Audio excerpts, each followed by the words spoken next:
¿Cómo andan? Buenas tardes a todas, a todos. Somos bastantes y falta que llegue gente. Eh, bueno, desde el instituto estamos muy contentos. Personalmente también estoy muy contento de poder recibir hoy al profesor Daniel Tirado Fabregat, que pertenece a la Universidad de Valencia, al Departamento de Análisis de Historia Económica, de Análisis Económico. En su momento tuve el privilegio de poder ofrecer un pequeñísimo seminario allí y hoy tenemos el privilegio de contar con Daniel y su presencia en Buenos Aires y su elección del ciclo del Grupo de Historia Económica del Instituto Ravignani para poder conversar sobre algunos de sus temas.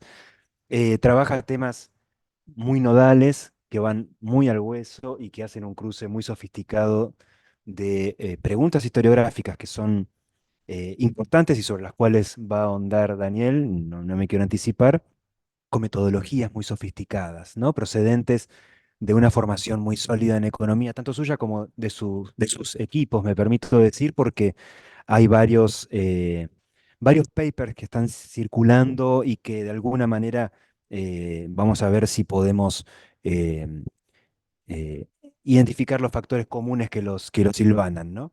Hay dos trabajos para quienes estuvieran interesados en seguir un poco el trabajo de Daniel y de sus equipos. Uno es Local Institutions and Human Capital Formation in Pre-Industrial Societies, Evidence from Valencia, y el otro manuscrito, On the Uneven Cost of National Building, of Nation Building, Language Mismatch and the Spread of Literacy in the Valencia Region.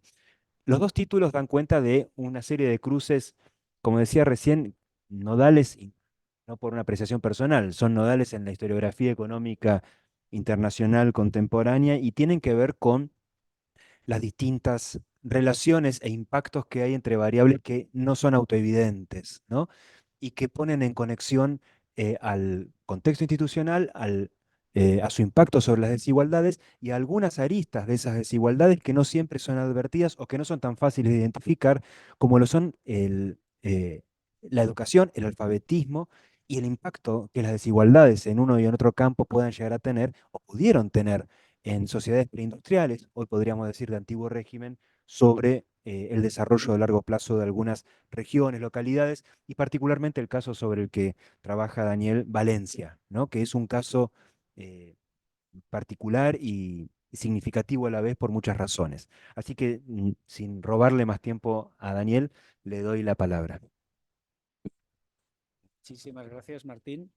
Bueno, quiero agradeceros haberos roto un poco las vacaciones, eh, pero bueno, las fechas en las que podía venir eran estas y me hacía mucha ilusión venir.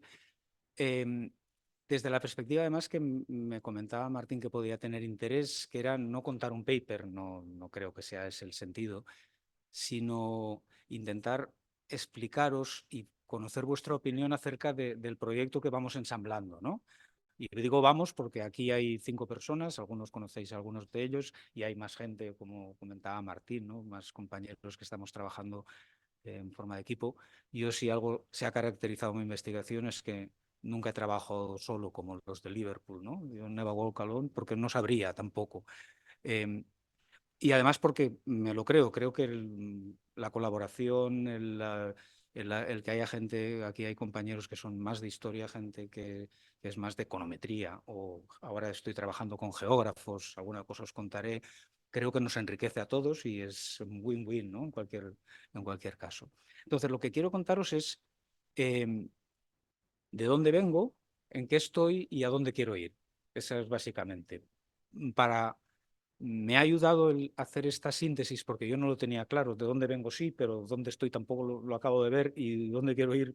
Creo que me ha aclarado alguna cosa preparar esta charla, pero para conocer vuestra opinión, para ver si tiene sentido o me digáis con toda franqueza, pues Dani, no sé dónde vas, no sé si esto tiene mucha gracia, pero eso es lo que me gustaba contar, más allá de contar un paper que era una cosa aburrida. Entonces, ¿me puedo poner de pie?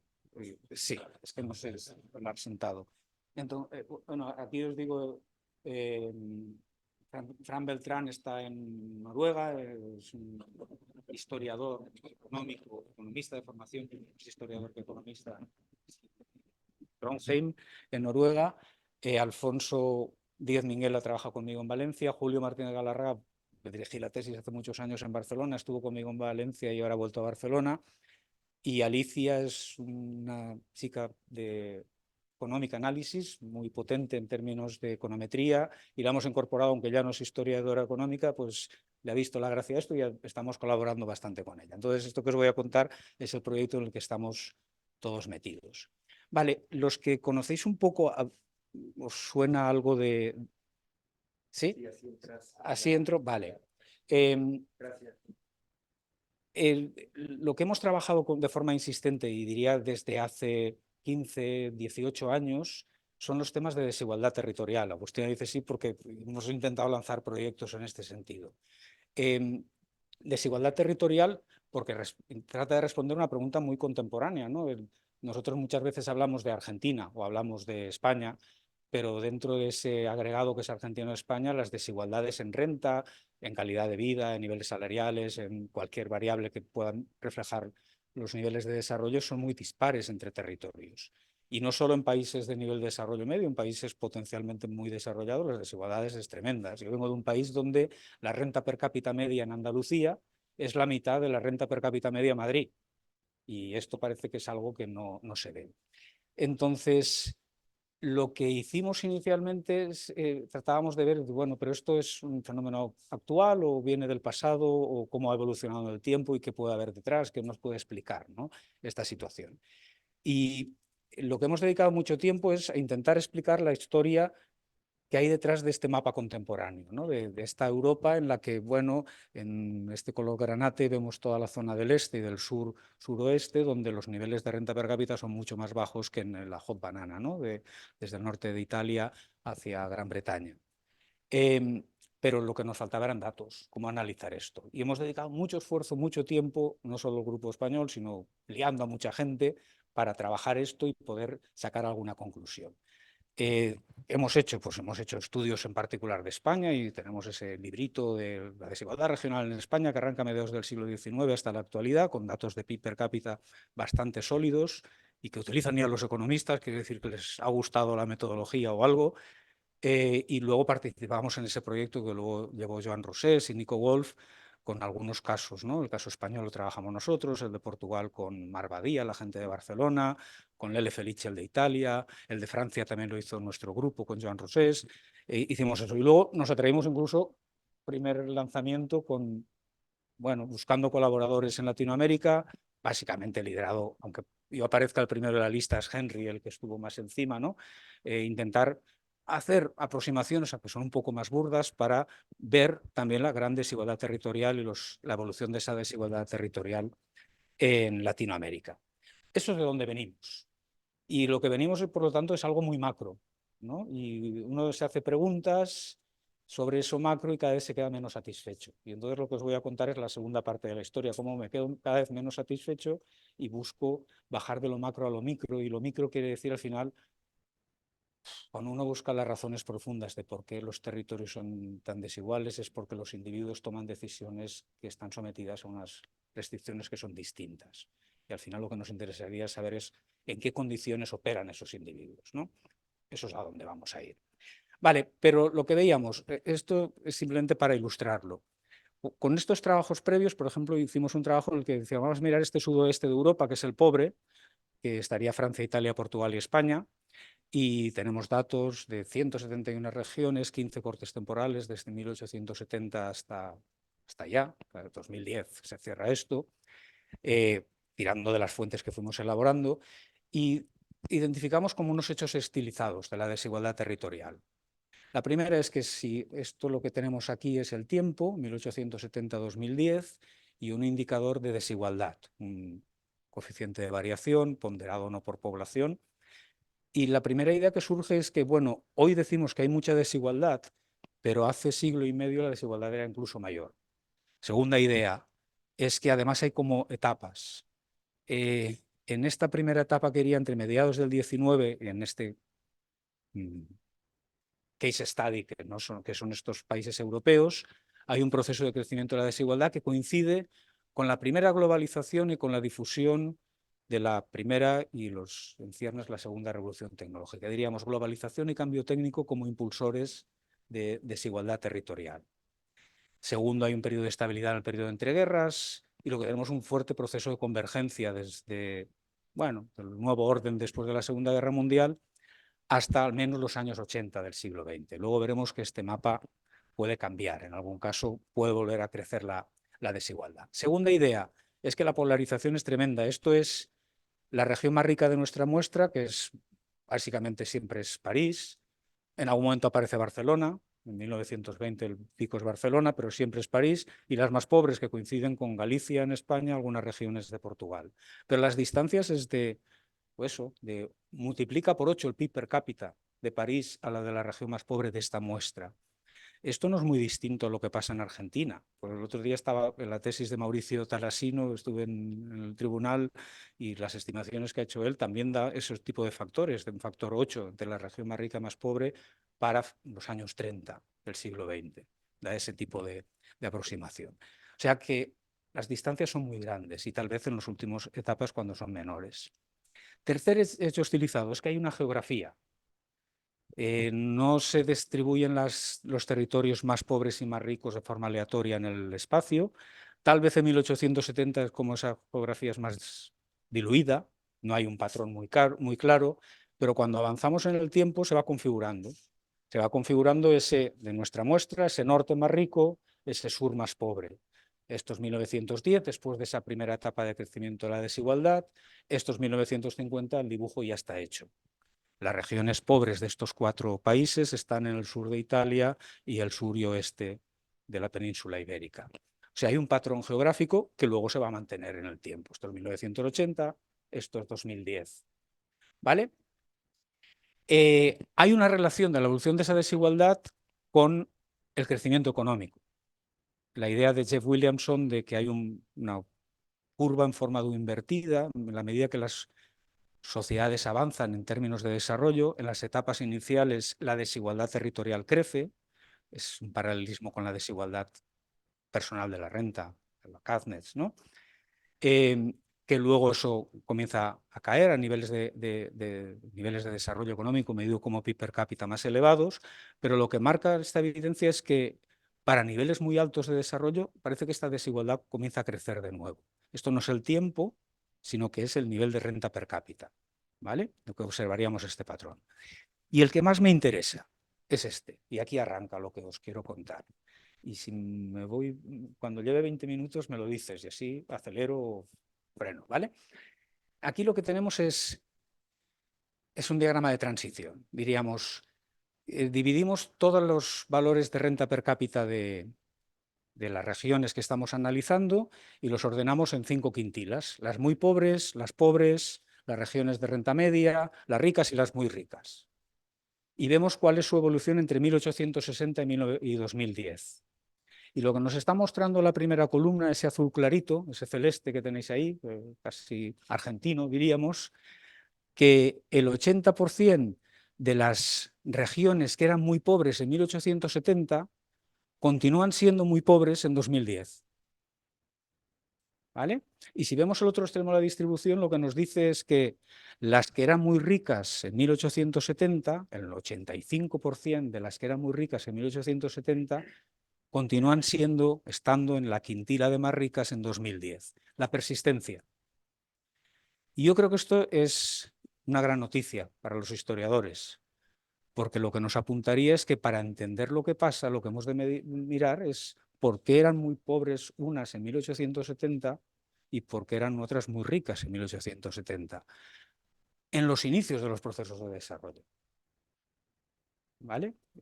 Diríamos como que la situación, a pesar de los cambios que durante el periodo contemporáneo observamos en cambio tecnológico, en globalización, en los distintos elementos que podemos entender que van alterando la dinámica, hay un elemento que es persistente. Ese es el punto. Y eso es lo que, pues bueno, cuando te haces esas preguntas dices, el enfoque que estoy dando igual no me da respuesta. Entonces lo que os quiero contar es qué enfoque le estamos dando ahora y a ver qué os parece. ¿De acuerdo? La idea es esta. Los ricos en 1860 son los ricos en 2020, los pobres de 1870 siguen siendo los pobres en 2020. Y esto modifica el ámbito temporal de análisis. Igual hemos de preguntarnos cosas que sean los estructurales, ¿no? de por qué se da esta situación. Y cuando uno tira de teoría económica, pues yo soy economista y tiras de teoría económica, pues las aportaciones al uso hay como dos líneas, ¿no? La geografía entendida como geografía pura o geografía económica, a la Krugman o a la Jeffrey Sachs and Warner, ¿no? Diríamos, otras líneas que bueno, son las instituciones que se heredan en el periodo contemporáneo son distintas y marcan que territorios tengan comportamientos distintos. Bien, desde la perspectiva Acemoglu, Johnson, Robinson, esto que está un poco ya de modé, porque en realidad estos dos elementos a veces podemos considerar que incluso son endógenos, ¿no? Que podemos decir que la geografía marca las instituciones y de alguna manera sería un círculo vicioso. Esos serían los aspectos que deberíamos mirar, pero eso es muy difícil. Entonces lo que se trata es de diseccionar. Para avanzar en esto, nosotros tiramos un poco de las ideas de las modelizaciones de crecimiento económico. Crecimiento endógeno, que digamos, bueno, al final los ritmos de crecimiento, que son los que van a definir por qué unas son pobres y otras son ricas y por qué no cambia esta situación, están vinculadas a su capacidad de generar los dos elementos que son claves para el desarrollo económico: acumulación de capital humano, acumulación de capital tecnológico. Generar ideas y generar mano de obra formada y que por lo tanto aporte más. Claro, si nosotros damos el salto desde la geografía a la acumulación de estos factores, de nuevo estamos hablando de forma muy superficial. Muchos trabajos que hacen este tipo de cosas, que hablan de persistencia y buscan las relaciones entre instituciones de antiguo régimen y directamente capital humano hoy y niveles de renta per cápita hoy, a mí me parecen un poco útiles, ¿no?, en el análisis.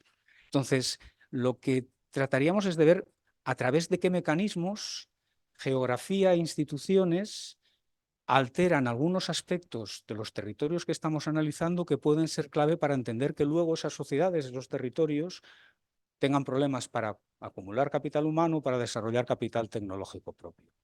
Y ahí es donde entramos a los trabajos que estamos haciendo ahora, ¿vale? Por ejemplo, y solo es una relación parcial de las ideas que tenemos, consecuencia de la geografía está que cómo se distribuye la población en el territorio antes de los procesos de desarrollo es muy desigual. Consecuencia de la geografía, de las formas de los cultivos y de la productividad de las tierras, hace que pues, el volumen de población que se pueda sostener y cómo se asienta esa población en el territorio sea distinto. Luego lo veremos en el caso español, que hay grandes diferencias entre cómo se asienta la población en las zonas de Castilla-La Mancha, donde hay núcleos de población importantes y mucho territorio vacío, como zonas de la Comunidad Valenciana, que es lo que vamos a ver, donde la agricultura previa a los procesos de industrialización y los procesos de cambio estructural lleva a que el asentamiento de la población sea muy disperso. Claro, pero si la población es dispersa, esa densidad experimentada es muy pequeña, pues formarla es muy difícil. Formarla tiene unos costes muy elevados, mucho mayores que si la población está aglomerada en el territorio. Eso desde la perspectiva de formación. Desde la perspectiva de generar capital tecnológico, del intercambio de ideas, si no te encuentras a nadie por las calles que circulas, es difícil compartir, generar externalidades. Y sabemos, o al menos los economistas nos dicen, que esto es clave, el que haya flujos de información, pero si la población es dispersa es distinto que si la población está concentrada. Entonces sería Oded Galor y, digamos, la nueva, o la, como le llaman, Unified Growth Theory, ¿no? Daría relevancia a estos aspectos. ¿Y qué puede alterar esta situación de partida? O siguiente elemento, vinculado a las instituciones, la desigualdad. La desigualdad económica entre los individuos, pues sabemos desde estudios teóricos o estudios empíricos que genera una capacidad de crecimiento en la acumulación de capital humano menor de cuando tenemos sociedades más igualitarias. Mercados de capitales imperfectos, nos habla Oded Galor y nos viene a hablar de que, bueno, en territorios, en sociedades más desiguales, el ritmo al que se acumula capital humano es más bajo.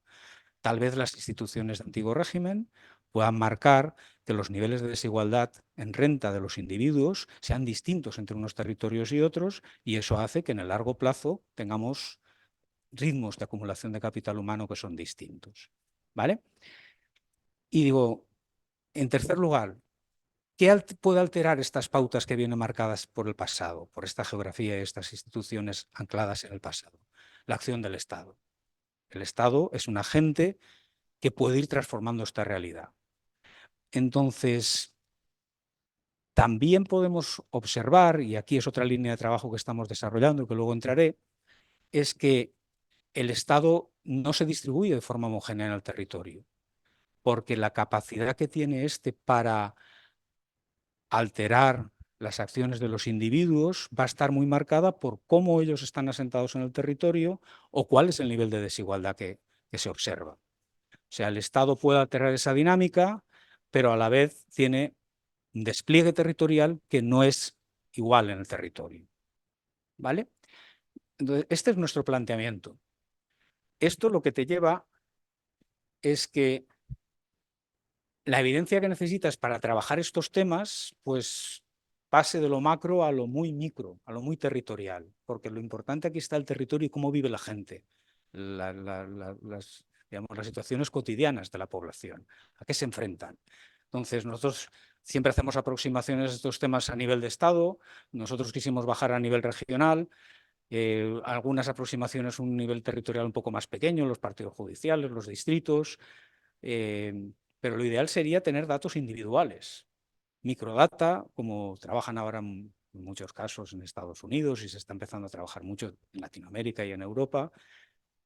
Y si no tienes microdata, datos individuales, al menos tener a un nivel de agregación territorial muy pequeño. En nuestro caso, ¿qué estamos haciendo? Bajar a los niveles de agregación territorial más bajos que nos permite la documentación con la que contamos. Los censos de población, los censos modernos dan información a nivel municipal, incluso a través del trabajo con los nomenclatos de población podemos bajar a nivel de entidad de población. Y haciendo algún artefacto podemos incluso jugar con los nomenclatos, que son las entidades de población, y ahora os explicaré algún elemento adicional, pues datos catastrales que nos dicen dónde vive la gente y dónde están los edificios, poder bajar incluso por debajo del nivel de entidad de población y ubicar a la población del territorio por kilómetro cuadrado, ¿no? Eso es lo que queremos hacer. Porque no tenemos datos de familias o de individuos en perspectiva histórica, más allá que la que nos dan los padrones municipales, pero que están muy acotados a un municipio que se han conservado o a no podemos tener la generalidad. Vale, entonces, con esa perspectiva, los trabajos anteriores acaban pues, en torno a 2018, es el libro de España, pues desde 2018 estamos trabajando en generar evidencia para poder analizar estos temas de una forma que creo que es un poquito más rigurosa de lo que hacíamos hasta el momento y que pueda aportar más. En particular hemos desarrollado tres proyectos, uno que financió el Banco de España, otro que financió la Fundación del Banco Bilbao Vizcaya Argentaria, y ahora estamos con un proyecto del Ministerio de Ciencia e Innovación que es el que nos permite financiar lo que estamos haciendo ahora. Os voy a contar un poco lo que hemos hecho cada uno y qué información aportamos, y la idea es contárosla, mostrar algunas evidencias parciales que tenemos y luego deciros, a partir de esa evidencia, qué piezas estamos tocando. Unas son las dos que tú comentabas y algunas otras, pero no las voy a desarrollar, simplemente las voy a apuntar, porque ya debo haber comido 15 minutos. Vale, ¿cuál es nuestro time span o como se llame esto? Nosotros queremos hablar de las condiciones de partida, diríamos, antes del periodo contemporáneo. Tenemos que tener un ancla de cómo era la sociedad de antiguo régimen, pero queremos información cuantitativa. Entonces, la información cuantitativa más clara que tenemos en España, la fuente con más riqueza, es el Censo de Florida Blanca 1787, que te da información territorializada, 20.000 entidades de población para España, 22.000, y te da un detalle no solo del volumen de población, sino también te da las características jurisdiccionales que tienen las entidades, la estructura del empleo, cuál es la presencia de la corona en términos de funcionarios, te da mucha información. Luego tenemos el tránsito al Estado contemporáneo, al Estado liberal. 1833 sería, bueno, cuando se empieza estructural, se definen las provincias, la nueva estructura territorial. En el 34 los partidos judiciales, en el 35 los municipios, y a partir de ahí lo que tenemos son censos que con esa estructura territorial nos dan información, la podemos trasladar hasta hoy. ¿De acuerdo? Todo tipo de información, la que dan los censos de población y mucha más. Entonces, lo que hemos ido tratando de hacer es, en primer lugar, poder narrar el periodo contemporáneo de una forma homogénea. Y eso es lo que hicimos con el proyecto del Banco de España, del que salió este librito, Capital Humano y Desigualdad Territorial, en los municipios españoles, desde la Ley Moyano, 1857, es la primera ley que ordena el sistema educativo de primaria en España, hasta la Guerra Civil. Y lo que hicimos es un primer ejercicio, y es para medir cuál es la desigualdad en términos de stock de capital humano medido como alfabetización, no tenemos otra para este periodo.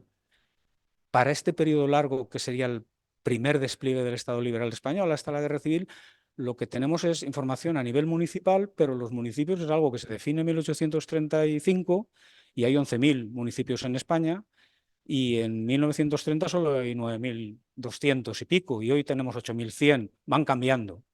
Entonces hicimos un trabajo importante de bajar todos los censos y luego crear un código que nos permita que esos municipios sean homogéneos en el tiempo, que con un nombre nosotros tengamos el mismo municipio, que podamos reseguir la población y las variables asociadas desde 1860 a 1930. Entonces aquí tenéis, por ejemplo, pues el volumen de población para 9.160 y algo municipios que son homogéneos entre 1860 y 1930.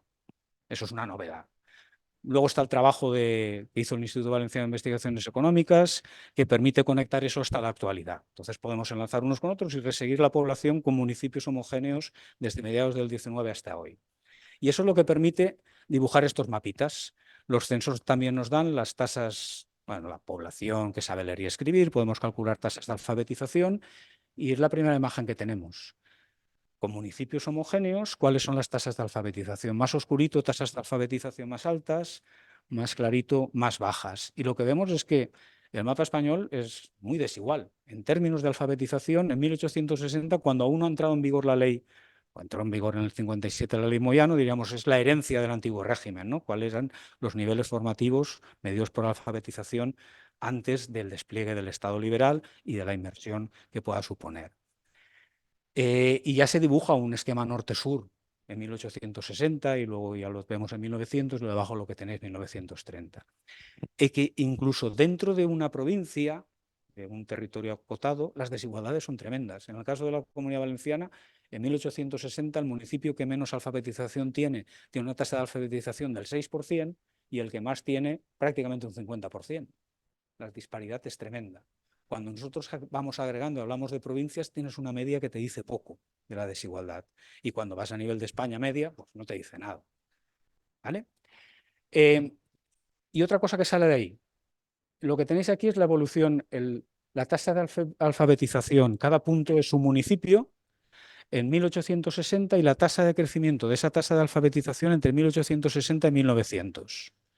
Y abajo lo que tenéis es la tasa de alfabetización en 1900 y el ritmo de crecimiento de la alfabetización entre 1900 y 1930. ¿Vale? ¿Qué nos está diciendo? Pues que entre 1860 y 1900 no hay convergencia alguna. Los que tenían un stock de capital humano más alto en 1860, su ritmo de crecimiento de la alfabetización fue más alto, pendiente positiva. En cambio, a partir de 1900 lo que ocurre es lo contrario. Los que parten de niveles más altos tienen unos ritmos de crecimiento de la alfabetización más pequeños y hay un proceso de acercamiento. Bueno, es una variable acotada, ¿no? Los máximos 100. Aparte de la explicación está ahí. Pero hay otra que es institucional. El papel del Estado en la difusión de la escuela primaria arranca a mediados del siglo XIX, Ley Moyano, y lo que establece es la educación primaria obligatoria, pero no gratuita, en primer lugar. Solo se financia aquellos que son pobres de solemnidad, y los demás tienen que los padres aportar. Lo segundo es que esto depende de los municipios, de las élites locales. No es el Estado el que provee de escuelas ni paga los sueldos de los maestros. Por lo tanto, cuando hay élites locales, que a lo mejor su conveniencia no es formar a la población, pues podemos tener que la alfabetización es baja y va a ser baja durante mucho tiempo. Eso cambia a partir de 1900. En 1900 es la nueva ley educativa y a partir de 1902 el Estado se compromete a construir escuelas y a pagar el sueldo de los profesores y a obligarlos a enseñar en castellano. Si enseñan en catalán pueden ser sancionados. Eso es un paper de los que comentaba, pero es una cosa lateral, ¿eh? No, pero digamos, puede ser porque esta variable está acotada, pero puede ser porque aquí hay un cambio en el que el sector público está alterando la situación de partida en base a hacerse cargo de la educación. Intuitivo, ¿no? Esto no hay identificación buena, ¿no? Simplemente plantear esto. Vale, con esto tenemos el periodo contemporáneo, pero lo que nos interesa es ligar antiguo régimen y periodo contemporáneo. Y aquí viene el proyecto de la Fundación BBVA y muchos años de trabajo, muchas horas de mis compañeros identificando entidades de población. Yo veranos que mis hijos me decían, papá, pero eso no te lo hacen, y digo, pues no me lo hacen. Me lo hacen quiere decir yo mirando mapitas y aquí estaba tal entidad y poniéndola en el mapa, etcétera, etcétera. ¿Vale? Entonces trabajamos con 3 fuentes y esto es un poco lo novedoso. A nosotros nos interesa el territorio y las características institucionales que tiene el territorio, las entidades que hay en el territorio. ¿Quién nos da las características institucionales de antiguo régimen? Esa fuente que es maravillosa, que es el Censo de Florida Blanca de 1787, que el INE lo digitalizó, está en PDF, pero que nadie lo trabajó luego más allá, ¿no? Bueno, hubo intentos. Y ahí tenemos 22.000 entidades de población. En España hay 8.100 y pico municipios, aquí hay más desagregación territorial. Pero deberíamos ligar esos 22.000 entidades con esos 9.000 municipios que hay en 1860 para poder conectar el antiguo régimen con el periodo contemporáneo. ¿Vale? Entonces los datos censales no nos valen, pero cuando se elabora el censo, antes del censo se publica el nomenclátor, se establece el nomenclátor. El nomenclátor lo que ilustra es de dónde vive la población. Digamos, usted vive en el municipio, ahora vemos algún ejemplo, de Alcora, Castellón, pero el municipio de Alcora, Castellón engloba una entidad principal que es la villa de Alcora y luego hay 2 aldeas y luego hay 6 ermitas donde vive el ermitaño y 2 más y luego 6 masías donde viven 5 personas. Eso nos lo da el nomenclátor. Y luego el agente censal es el que va el 31 de diciembre del año en curso a esos sitios a decir, bueno, ustedes cuántos son y saben leer y escribir y tenemos los datos agregados a nivel municipal que nos da el censo. Vale, entonces lo que hicimos es tomar el nomenclátor del censo de 1887, porque estudiamos los otros nomenclátoros y este es el más sólido por cómo se definen las entidades, etcétera, etcétera, que nos da para toda España 106.000 entidades de población. Lo que diríamos relevantes o entidades mayores, que quiere decir villas, ciudades, villas, lugares y aldeas, son las principales, nos da del orden de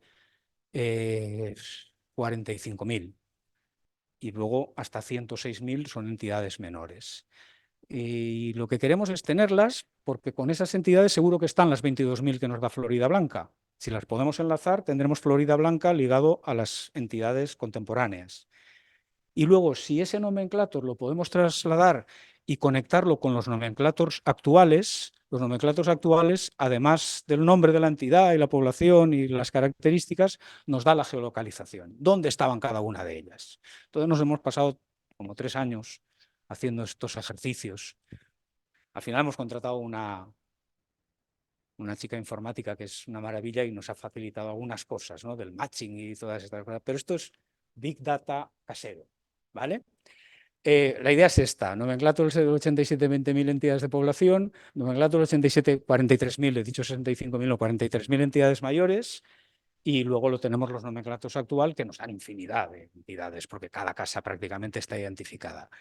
Esparel, que es como llamamos este proyecto, es España del antiguo régimen al Estado liberal, lo que enlaza es el nomenclátor de 1787 con los contemporáneos, con ese ancla de 1887. Eso es una web abierta, entráis esparel.com y ahí tenéis y podéis generar mapas y ver las características jurisdiccionales de todas las entidades y lo tenemos a disposición de la gente. Y un poco lo que nos dibuja directamente es esto. A la derecha, censo de población de 1787. La provincia de Almería tiene 101 pueblos. En el nomenclátor de 1887 hay 101 pueblos. No hay gran cambio. Si vamos a nivel de entidades, hay sobre 400 entidades mayores, 2.500, 2.426 en el total de entidades que aparecen. Pero te vas a la cornisa cantábrica, a Galicia, Coruña, Lugo, Pontevedra, Orense o Asturias, y lo que tienes es que por la población en 1887, en 1787 hay 924 pueblos en A Coruña, recogidos en Florida Blanca. Solo hay hoy 96 municipios, o en 1887, pero cada municipio engloba N entidades. La población está dispersa en 8.375 entidades mayores y 11.000 entidades menores. Es población dispersa. Esto es importante porque no es casual, diríamos, en nuestra reflexión, que Galicia tenga los niveles de capital humano más bajos de España, ese noroeste, y que hoy, pues cuando se discuten los temas de financiación autonómica, salgan los gallegos o los asturianos o los cántabros y digan, hombre, es que nosotros para ofrecer sanidad o educación a la población nos cuesta más por persona, porque la gente vive de forma dispersa, aún hoy. El territorio y las pautas de asentamiento son clave para entender estos elementos. Vale, esto es la Comunidad Valenciana. ¿Qué nos permite cuando ligamos estas fuentes? Hemos vinculado Florida Blanca con el nomenclátor de 1887, con el actual, y tenemos puntos. ¿Vale? Aquí simplemente es información municipios. Florida Blanca, pues los que eran jurisdicción real y jurisdicción señorial. Puntitos blancos, dominios reales, los oscuros, señoríos. Lo otro es cuáles eran de población cristiana y cuáles eran moriscos, que quiere decir que había población antes de la expulsión bueno, de la Reconquista, se dice en España, aunque no esté bien el término, cristiana, donde se conserva población musulmana, que se llaman moriscos cuando se convierten al cristianismo y que luego son expulsados, ¿no?, al finales. Vale, me interesa el mapa de la izquierda, los puntitos blancos. ¿Dónde está la corona? ¿Vale? La corona está básicamente en las capitales en la costa y en algunas zonas del interior que son de tránsito, bien hacia Aragón, en el norte de mi provincia, que es Castellón, arriba del mapa, o bien hacia Madrid, que es la zona interior que tenéis en el centro. Si nosotros vamos al mapa de alfabetización masculina 1860, pues no sé si es casualmente, pero allí donde era realengo, en estas zonas del interior, las tasas de alfabetización en 1860 son más altas. Ese vínculo entre instituciones y este elemento que es importante para el crecimiento, que es la acumulación de capital humano. El de la derecha viene a añadir alguna información. Yo os estoy contando la batalla de lo que hemos sacado en los proyectos, pero tenemos muchísima más información. Tenemos las redes de carreteras borbónicas dibujadas. Cuando pasamos al periodo contemporáneo, tenemos dibujadas cómo se construyó el ferrocarril, cuándo se abren las estaciones. Tenemos muchísima información a nivel granular y territorial. Estoy centrándome en población, capital humano, pero quiere decir que cuando hagamos luego econometría, que al final yo tiro un poco para lo que he trabajado siempre, tenemos controles de todo tipo, tenemos mucha información. Vale, el nomenclátor de 1888 da este tipo de información, nos da población de hecho y de derecho. Eso es importante porque incluso para estimar flujos migratorios, eso, Alejandro, que tú trabajas migraciones, las diferencias entre población de hecho y de derecho, cuando no hay datos, te está marcando cuáles son municipios receptores de población y cuáles son municipios que están expulsando población. Nos da eso. Y nos da el número de edificios y las alturas de los edificios. Esto para temas de urbanismo, urbanización, da mucho juego este tipo de nomenclatos. Este es el del 88 y ahora hemos vaciado y tenemos exactamente igual trabajado el de 1930. Todo este primer gran etapa de desarrollo económico español hasta la Guerra Civil lo tenemos captado a nivel territorial con estos nomenclatos. Aún no lo hemos presentado en ningún lado, pero eso está hecho también. Vale.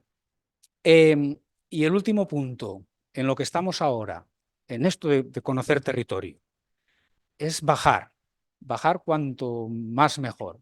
Esto es España 1888, lo que os decía, pues ciudades, villas, lugares y aldeas, el número total que hay, la población que hay en todas ellas. Lo que quiero que veáis es que con las cuatro grandes tipos de entidades, tenemos el 90% de la población. Si los tenemos geolocalizados, tenemos dónde está esa población en el territorio. Luego hay entidades menores, que tenemos muchas de ellas, tenemos hasta 65.000 geolocalizadas de las 106.000. Y luego hay una parte, un 4% de la población, que no se puede geolocalizar porque las fuentes nos dicen que viven en edificios dispersos, diseminados, entonces no sabes dónde están y te da el total por municipio. Eso, ese 4,1% no podemos saber dónde está. Vale, pero eso lo tenemos. Entonces, bajamos al País Valenciano. Ya tenemos toda España hecha, pero lo que tenemos, lo que os puedo presentar, porque eso es lo de la computación que te explicaba. Computar una provincia, lo que os voy a enseñar, cuesta una semana de ordenador, y si en el día 6 explota porque una rutina del R se rompe, vuelve a empezar. Entonces son meses de trabajo de computación para hacer esto. Entonces lo que tenemos es, pues en el País Valenciano tenemos entidades con coordenadas que tenemos geolocalizadas. En el País Valenciano hay 900 municipios o algo así. Pues tenemos 2.510 entidades de población geolocalizadas en 1888, que es un total de 1.312.000 habitantes, 3.200 que no tenemos geolocalizadas, y luego la población que está en edificios diseminados. Pero bueno, lo que quiero que veáis es que tenemos como el 92% de la población sabemos en qué entidad vivía. ¿De acuerdo? Y eso nos lleva a este tipo de mapa. Este tipo de mapa, cada punto es una entidad que tenemos geolocalizada y el tamaño nos dice la cantidad de población que hay. ¿De acuerdo? Y lo último que estamos haciendo es decir, bueno, pero yo tengo ese punto, pero no sé si en ese punto todos viven muy cerquita o viven más separados o no. Entonces, ahora el trabajo con los geógrafos. Paco Gerlich, que es una persona que trabaja en el Instituto Valenciano de Investigaciones Económicas y es el que ha creado los grids de población que se utilizan ahora en España, los creó él. Los grids, hago referencia a esos mapas en los que nos dice por celdas de kilómetro por kilómetro cuadrado cuánta población reside y las características que sean. Incluso los que ha publicado ahora Eurostat, el Geostat 2021, lo da por celdas de 250 metros por 250 metros. Tienes todos los europeitos puestos allí donde están viviendo, ¿vale? Entonces, bueno, generar grids históricas es complejo, pero podemos hacer algo.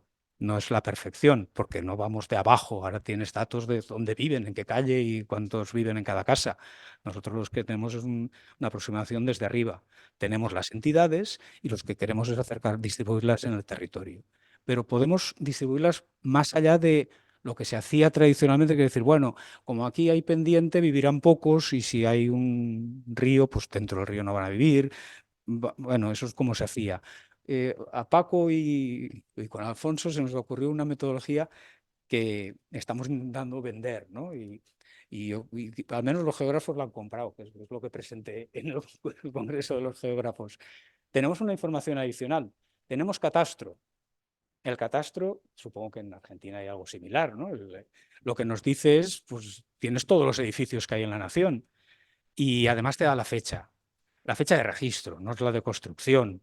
Muchas veces hay un decalage.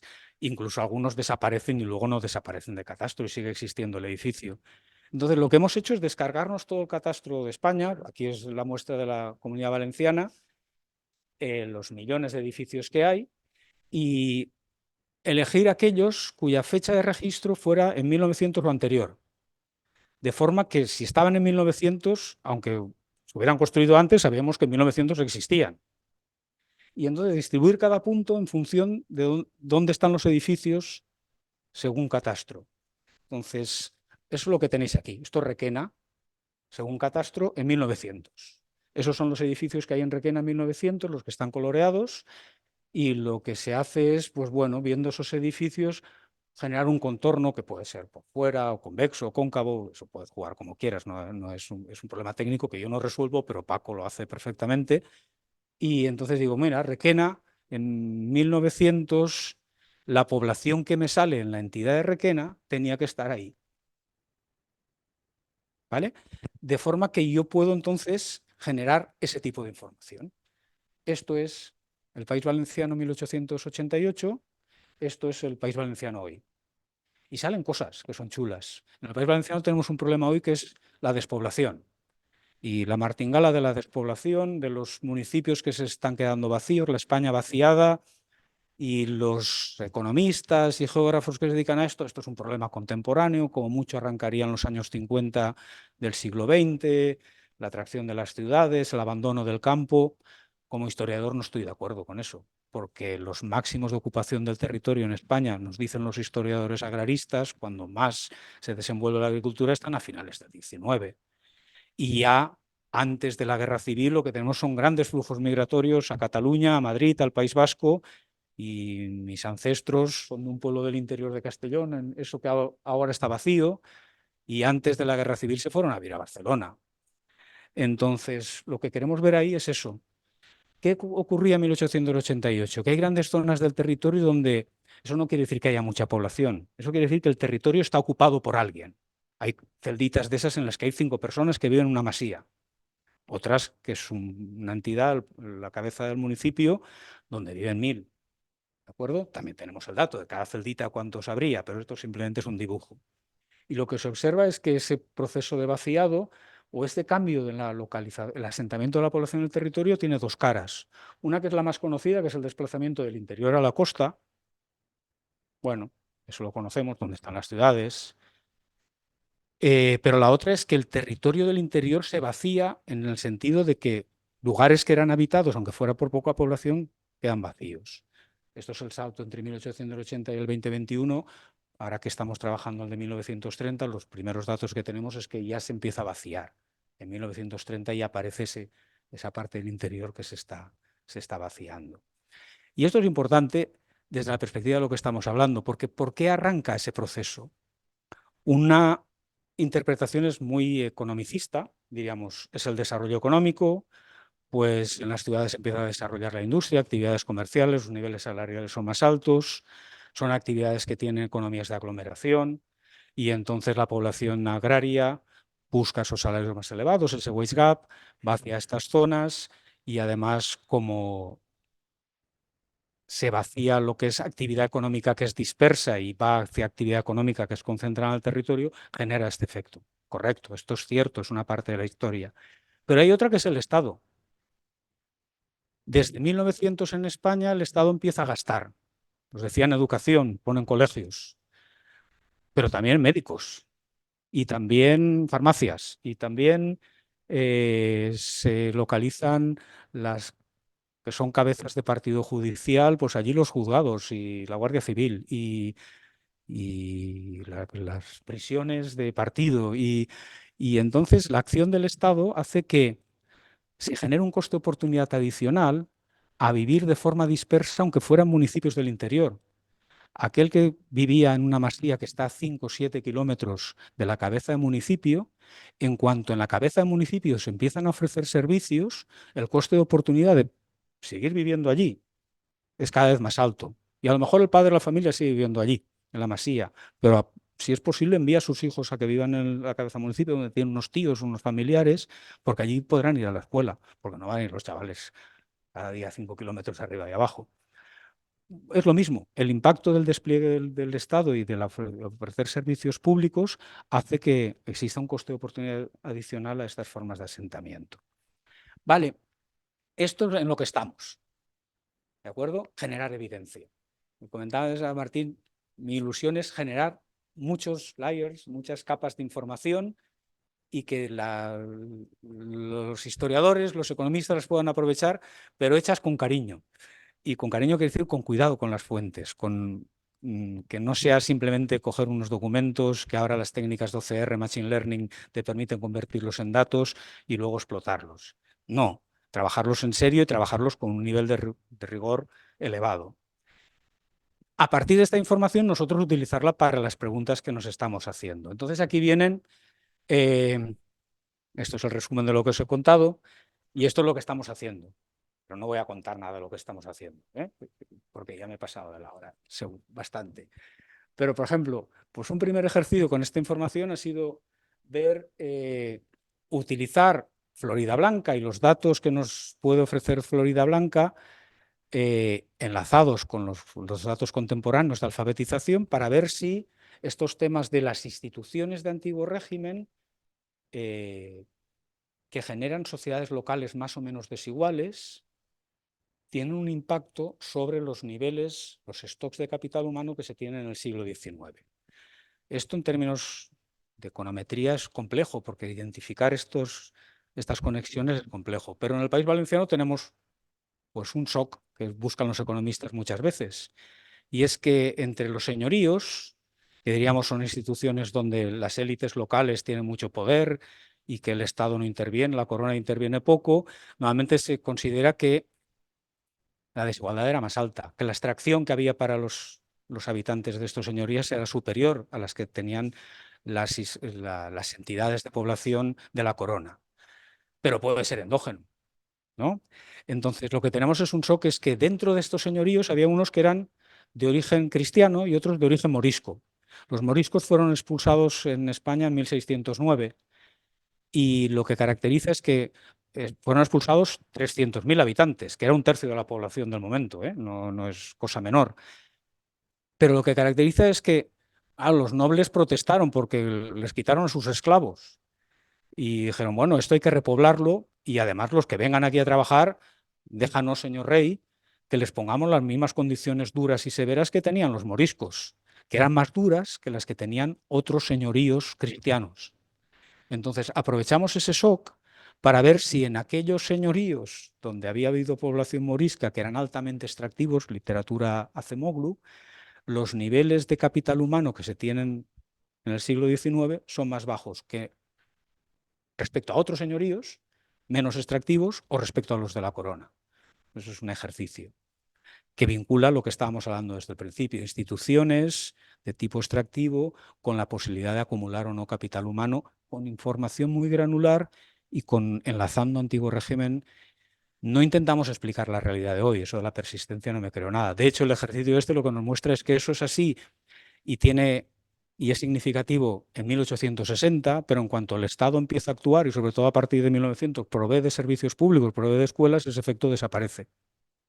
Digamos, no hay menos alfabetización en los señoríos moriscos a partir de 1900, no es significativo. Pero antes de que el Estado tenga un papel relevante, eso desaparece, eso aparece. O, por ejemplo, otro ejercicio, este es un estudiante de doctorado, Víctor Fernández, que hemos hecho otro ejercicio, es decir, bueno, en España y supongo aquí también, y más en Latinoamérica, esto de que el Estado esté concentrado en una capital, pues hace que no tengáis buena prensa los bonaerenses cuando mañana vaya a Tucumán, ¿no? Ya, no, es que allí se lo gastan todo el Estado, lo deja todo ahí, por eso crece más Buenos Aires, los niveles de renta son más altos. Bueno, en España pasa algo parecido con Madrid, ¿no? Alejandro, digamos, los catalanes siempre está ese soniquete. Pues bueno, lo que hemos visto esto hay mucha literatura, está apareciendo literatura para Francia, donde se fijan las cabezas de departamento, para Italia las cabezas de provincia. Nosotros lo que hemos bajado es a las cabezas de partido judicial. ¿Dónde el Estado puso las cabezas de partido judicial? Sabemos las reglas del juego. Tenía que ser entidades donde hubiera una población relevante, que estuvieran bien conectadas por carreteras, ¿vale? Pero para cada partido judicial habría 3 o 4 que fueran buenas candidatas a cumplir esos requisitos. En cambio, solo una es la que ostenta la cabeza de partido. Y ser cabeza de partido en la segunda mitad del siglo XIX en España quiere decir que allí no solo está la jurisdicción, sino que está el registro de la propiedad, está la notaría, es la cabeza de partido médico, es la cabeza de partido farmacéutico, tiene que haber destacamento de la Guardia Civil, tiene que haber, distintas instituciones de Estado que van apareciendo. No es baladí que te toque ser cabeza de partido, aunque tú seas igual y no lo seas. Entonces, bueno, hay un proceso de identificación, también propensity score matching y cosas que hacen los económetras, que nos permite identificar entre dos que tenían las mismas posibilidades de ser cabeza de partido, aquella que le tocó el gordo en la lotería, su población creció más o menos. Y lo que sale es que sí, es que aquellas, entre pares que son semejantes, dentro de cada uno de los partidos judiciales de la Comunidad Valenciana, aquellas entidades que fueron cabeza de partido tendieron a crecer más en términos de población, que es la única proxy que podemos tener, no tenemos renta per cápita a nivel municipal, que aquellas que no fueron dotadas de las estructuras de Estado. Otro juego que con este tipo de información se puede hacer. O el último, que es el otro que comentábamos. Esto es muy de histórica política económica, ahora está de moda, y esto viene de... Hay un manual que ha sacado el CIPI, estos de ingleses de Political Economy que habla de esto, bueno, de las políticas de homogeneización nacional, la construcción de los estados nacionales en el siglo XIX, y una de las herramientas es la formación, la homogeneización de la lengua, crear una lengua patria. En el caso español, seguro lo conocéis bien, pues en España conviven distintas lenguas que aún hoy están en uso y que tienen una potencia de uso importante. Y eso no ha ocurrido en Italia, no ha ocurrido en Francia, donde han desaparecido todas estas lenguas. Y entonces estos politólogos, Political Economy, dicen, no, es que en España lo que ocurrió es que el Estado no hizo estas políticas. Y por eso hoy aún se conserva el catalán con la importancia que tiene, o el euskera o el gallego.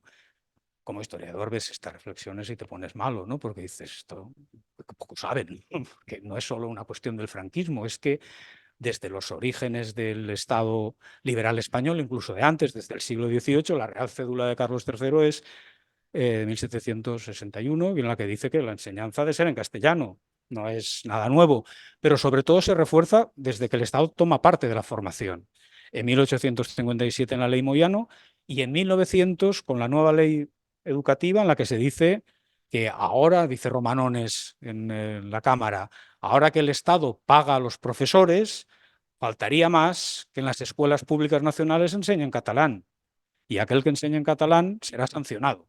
Entonces, no es que no hizo esfuerzos el Estado español, evidentemente los hizo. A lo mejor tuvo menos capacidad que otros estados. La debilidad del Estado español, pues tal vez hizo que esto no fuera así, o las élites locales tuvieron más resistencia o lo que fuera. Entonces, en este último ejercicio, lo que medimos no es una cuestión de decir pobres catalanoparlantes que debido a que se les enseña en español tienen menos alfabetización. No se trata de eso. Se trata de utilizar esto, el que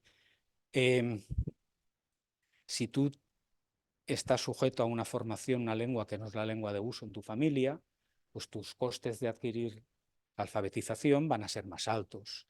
Y los beneficios potenciales que puedes obtener formándote en castellano van a ser más bajos, porque si la actividad comercial o las relaciones entre individuos se hacen en otra lengua, pues no alfabetizarte en castellano no tiene tanto coste, ¿vale? Tienes esa perspectiva de demanda y de oferta, ¿no? Diríamos en la existencia de una relación entre que tu lengua de uso sea distinta al castellano y las tasas de alfabetización que luego finalmente vas a observar. Y lo que hacemos es este juego. La Comunidad Valenciana es perfecta para esto porque eh, tenemos municipios catalanoparlantes y municipios castellanoparlantes. ¿Dónde se ubican unos y otros? Eso viene definido en la Reconquista. La Reconquista, la parte que va por los aragoneses castellano parlante, la que llegan los catalanes es catalano parlante. Además, no hay lenguas de tránsito entre los municipios, o sea, no hay lenguas intermedias, o se habla castellano o se habla catalán en el siglo XV y en la actualidad. En la actualidad no, pero yo quiero decir que no ha habido esas lenguas. Entonces, lo que analizamos es eso, es si existe este efecto que se llama mismatch lingüístico, de que observemos, controlando por todo lo que podamos observar, este efecto sobre tasas de alfabetización menores en aquellos municipios que son catalanoparlantes, ¿de acuerdo?